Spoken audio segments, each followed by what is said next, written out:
السلام عليكم ورحمة الله وبركاته. كلشي تيعرف اللاعب عبد العزيز برادة اللي توفى البارح، هو هذا اللي في الصورة اللي كما كتشوفوا. والحكيمي حكيمي عزى البارح العائلة ديال الأفراد ديال برادة. كما كتشوفوا الحكيمي كان كان بواحد الدار، بواحد التصويره قديمه اللي دارت درجه في المواقع التواصل مع عبد العزيز برادة، اللي كان قبل ما يتشهر. الحكيمي قبل ما يتشهر راك عارفينه.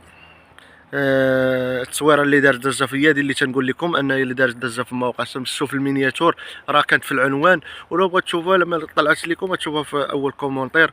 المهم ان الحياه راه قصيره، قدر شي نهار. انا كنعرف شباب توفوا في 20 عام، 21 عام، 18 عام، 22 عام، 25، 26، كله الاجل ديالو. راه لا هذاك الشيء من نهار تتجدد. المهم ما تنساوش ترحموا على عبد العزيز برادة. الدعوات، لان الدعوات كلشي كيبقاو الدعوات والصداقه. ولا كان هادشي اللي عطا الله، هادشي هذا هو قدر الله. دعوا معاه بالرحمه والمغفره. برادة ما غنساوش اللي دوج الاساطير ديال كره القدم المغربيه، اللي اهلنا الكاس افريقيا ديال 2014 ولا 2013. المهم لا اله الا الله محمد رسول الله.